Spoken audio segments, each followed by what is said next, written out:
In our early 20s, my friend Susie and I decided to get serious about our money. We always felt that the lives we were going to live would be far greater than our current reality. Think shopping on New Bond Street, having multiple investment vehicles, and holidaying with our families across the world.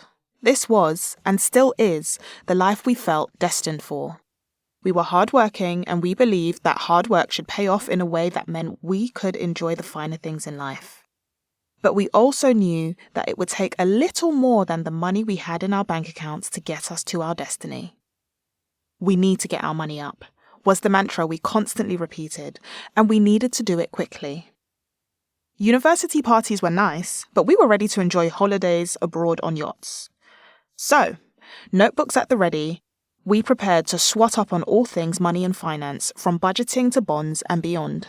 We were determined to make the lives we manifested become a reality. Fortunately for me, I was not a complete novice in the world of finance. At the time, Susie and I were making vision boards for the life of luxury we were going to experience. I was a 20-year-old maths and finance student at the University of Essex. My reason for studying the subject came from my desire to use numbers to provide a clarity that words didn't. There is a lot of irony in the fact that I am now writing a book about numbers, but c'est la vie. My love of numbers came before my love of finance. Numbers are absolute. There can only be a right or wrong answer. No lines are blurred. It was only as I began to get older that I realized how important money was, not just to me, but to the whole world. My knowledge of money and finance didn't merely sprout from textbooks and lectures. It started at home. As the youngest of 6 siblings, I absorbed a decent amount of financial knowledge by osmosis. And it was through my siblings that the foundations of my interest were forged. Being the youngest in the family came with its unique blend of challenges and advantages. Our house was always bustling with noise, laughter, and occasional squabbles. There were shared bedrooms, hand-me-downs, and constant reminders to be mindful of not spending all of our pocket money at the sweet shop or Trocadero in central London. Every day I watched my brothers and sisters manage their personal allowances, save for their dreams, and even make blunders with their money. My eldest brother, Dapo, was the prudent saver, stashing away his money for a rainy day, and a sunny one too. He started investing his money early on. Aretha, on the other hand, liked designer things and making enough to afford them all. Eddie was the status spender. Nice cars and exclusive trainers were his thing. My other 2 sisters, Yemi and Oprah, trod the middle ground, blending caution with the occasional splurge on a good experience such as a holiday abroad.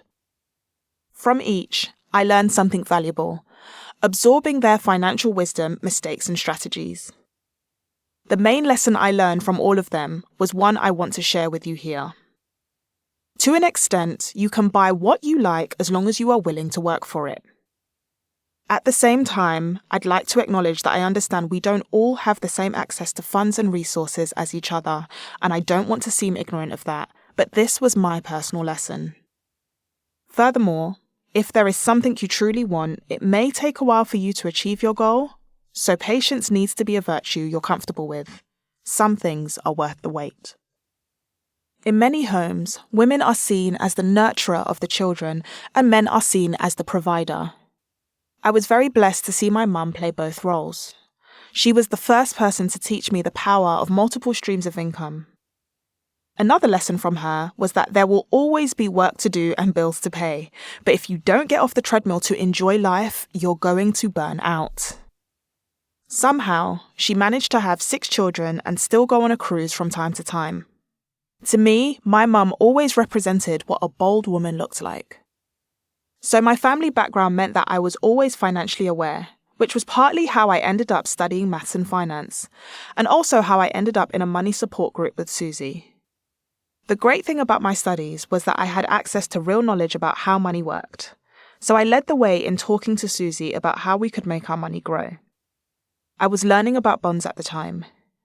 Sure, it sounded like an archaic concept, but it also seemed like a risk-averse way to see our money grow over the course of a few years.